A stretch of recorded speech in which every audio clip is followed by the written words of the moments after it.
The soil on my father's grave hadn't even settled when Angela pushed a sheet of paper toward me across the old oak table. I was still dressed in black, veil on, and she didn't bother waiting for me to remove it. The document was an eviction notice. 30 days, that was all. She leaned back in her chair, calmly drinking red wine from a crystal glass.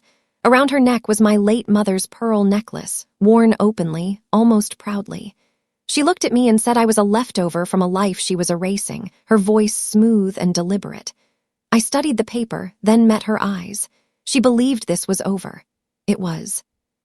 To anyone outside that house, Angela was seen as the loyal second wife who had cared for my father, James, through his final year. The woman who stood by him as his health failed. But that version of her only existed for show. In private, she had slowly taken control of everything. Over 12 months, she pushed him into the east wing of the Silver Creek estate and cut him off piece by piece. Nurses I hired were dismissed and replaced with people who answered only to her. She decided who could visit, who could call, and when he received medication. Even his pain relief went through her. She performed grief flawlessly. She arrived at medical appointments dressed in expensive silk, holding his hand for appearances. Meanwhile, I was outside in the cold, tending the vines, my hands cracked and bleeding from the frost. That was how things worked between us. Angela curated the illusion of wealth. I was the one actually producing it. I was 24 years old, trained in winemaking, and the only person on that land who truly understood the vines. I knew the grapes, the soil, and the work behind every bottle. That knowledge and that labor were invisible to her. While Angela focused on selling off my father's holdings to bankroll a lifestyle she could never quite sustain, I stayed invisible. I was the one moving quietly through the winery before dawn, checking fermentation levels in the middle of the night, handling supplier calls, and keeping the Silver Creek name from disappearing. The work didn't come with recognition, but it kept everything afloat. People used to ask why I didn't leave once I was legally old enough, why I stayed in a house that had become hostile. Some called it weakness. Others said I clung to the role of the wrong child. They couldn't see what held me there. I wasn't staying out of fear of Angela. I stayed because the estate meant more than buildings and land. It was my mother's labor pressed into the ground and my father's name carved at the entrance. Walking away would have meant conceding that it now belonged to her.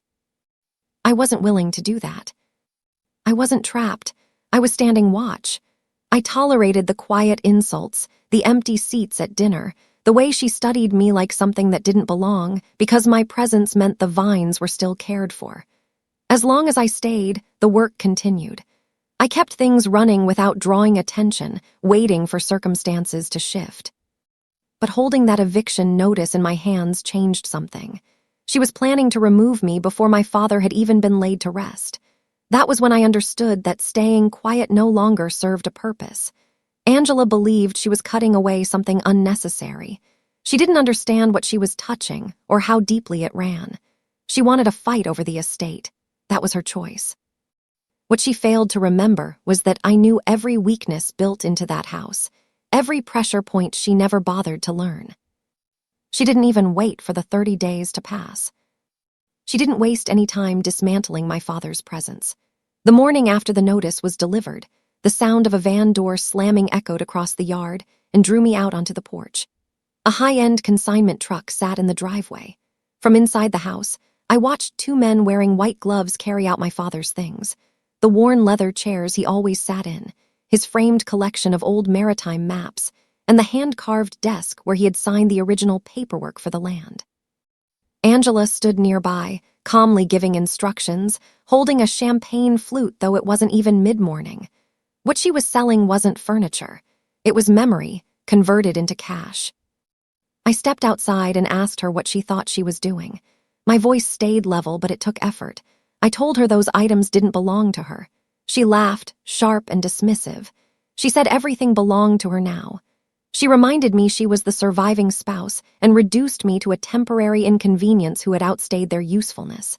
In her words, she was just removing excess, making space for what came next. What came next became clear later that same day. A developer showed up in the afternoon, smooth-talking and poorly dressed, the kind of man who saw land only as a surface to cover.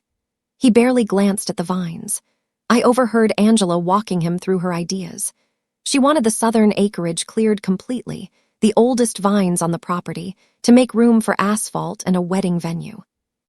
She called the winemaking process messy, complained about dirt and insects, and said events were where the real profit lived. She mentioned leaving a few rows standing for photographs, nothing more. Listening to her talk, I felt my stomach turn. The thought of it made me physically ill. She wasn't only after money. What she really wanted was to erase what this place was. Her plan was to drain the land of its meaning and replace it with something polished and empty. She chased the appearance of power because there was nothing solid underneath it. Angela had no roots here, no craft, no history tied to the soil. So she tried to break what did have weight, as if destroying it would give her substance by comparison.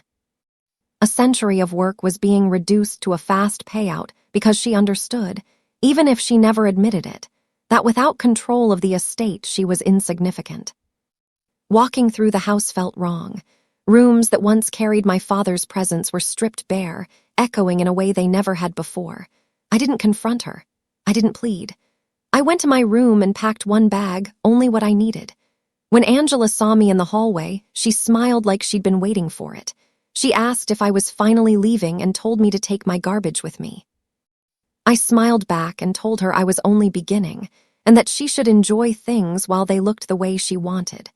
Then I turned away. I went down into the cellar, the one place on the property she avoided. It was too cold, too dim, and too full of the work she considered beneath her.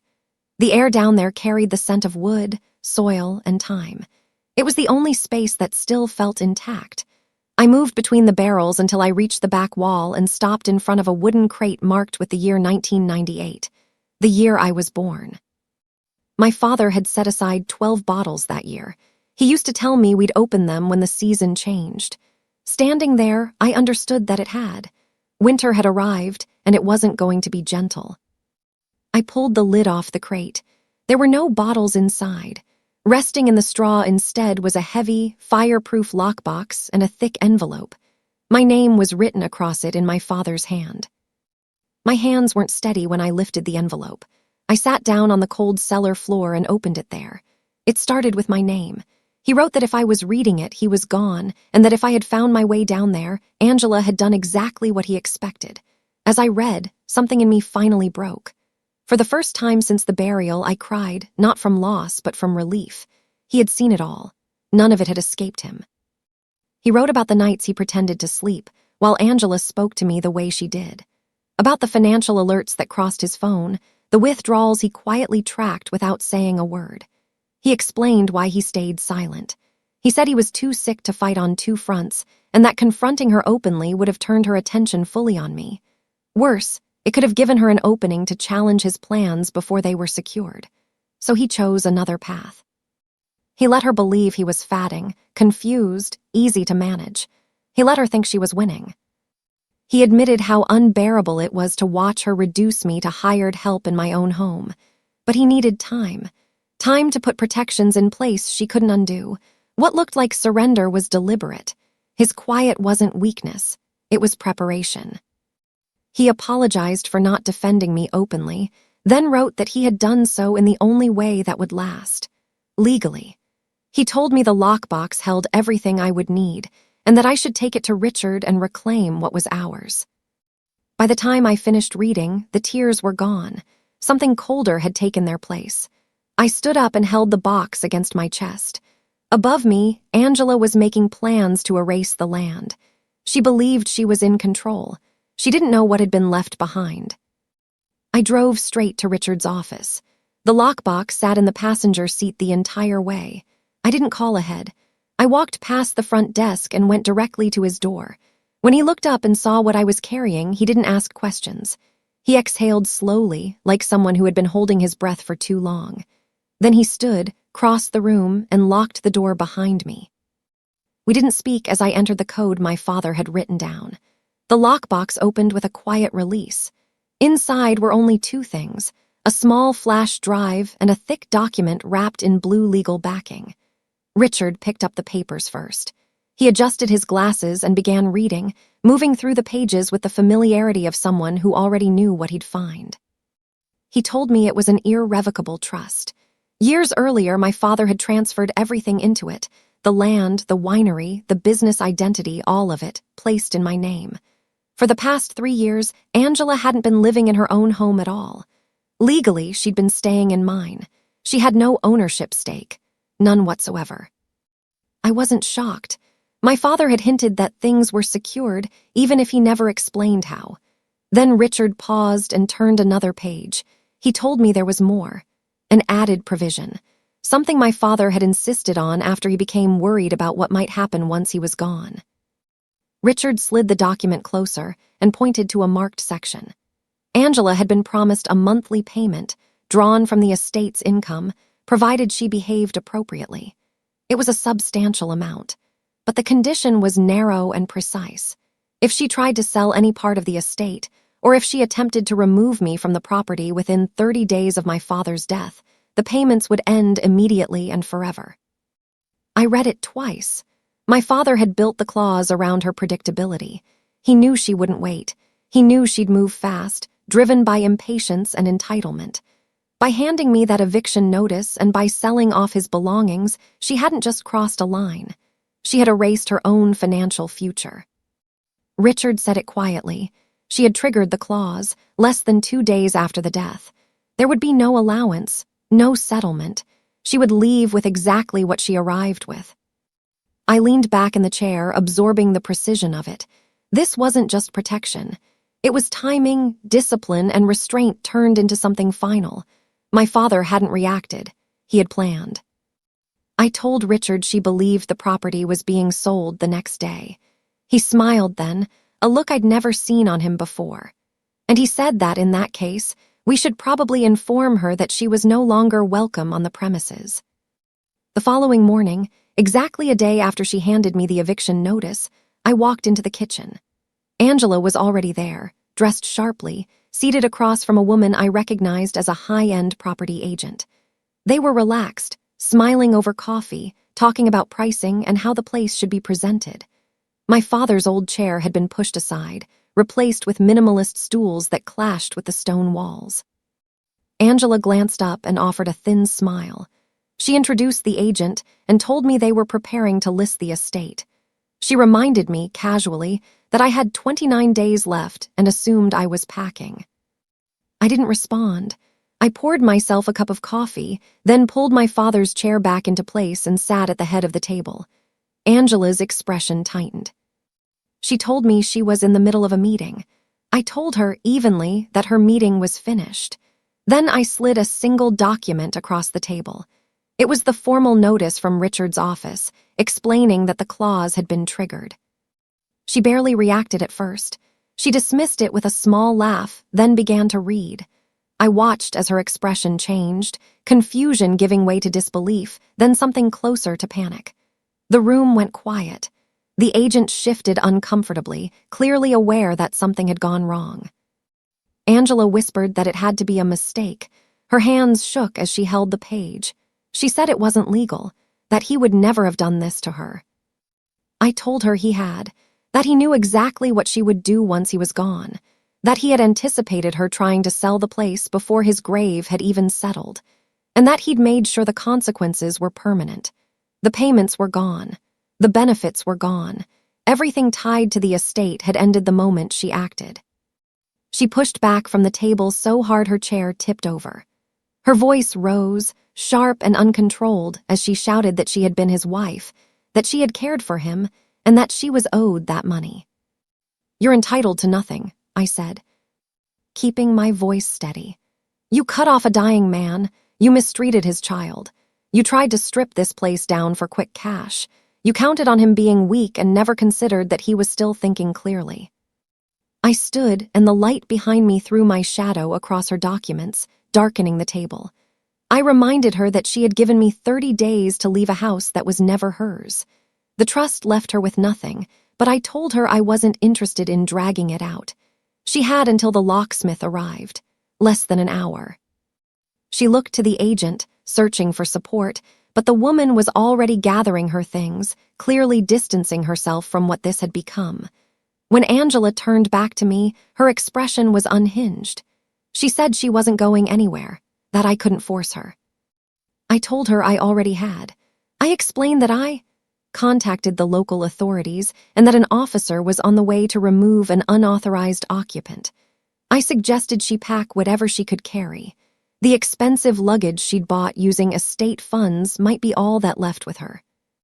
The officer arrived shortly after. He didn't raise his voice or touch her, but his presence settled the matter.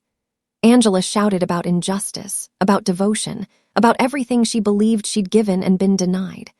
But as she hauled her designer bags down the gravel drive, heels sinking into the ground she always complained about, the performance fell apart. Without the house behind her, she looked diminished, just someone who had overplayed her hand. I watched her car disappear along the road until the lights vanished. When they did, the quiet that followed felt unfamiliar. It wasn't tight or threatening. It was weighty and calm, like the land after heavy rain. I called the locksmith and had every lock changed. Then I walked out into the vineyard as the sun dropped low. The light stretched across the rows, warming the vines with its last reach. I stopped at the edge of the southern acreage where she'd planned to pour concrete. The ground beneath my boots was cold, dense, alive. I could feel it holding on, waiting. The grip that had kept me here for years, the fear that leaving would mean letting everything die, finally loosened. In its place came something heavier but steadier: ownership, responsibility. It wasn't lighter, but it was chosen. I had brought one of the bottles from the 1998 crate with me. I didn't drink it.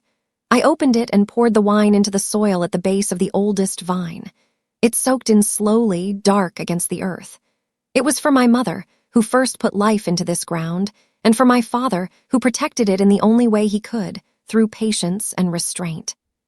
People like to say revenge is best served cold. I don't think that's true. Real revenge doesn't come from tearing things down. It comes from keeping something alive, from standing among the ruins left by someone else's greed and realizing that you're the one still holding the future. Angela wanted to wipe away the past so she could build herself a monument. I chose something else. I preserved what came before so there could be something after. That was the balance of it. You don't just remove what's poisonous. You make sure what replaces it is stronger. I looked out over the valley, over land that finally felt whole again and breathed in the cold air. The fight was finished. What remained was the work, and for the first time I was ready for it.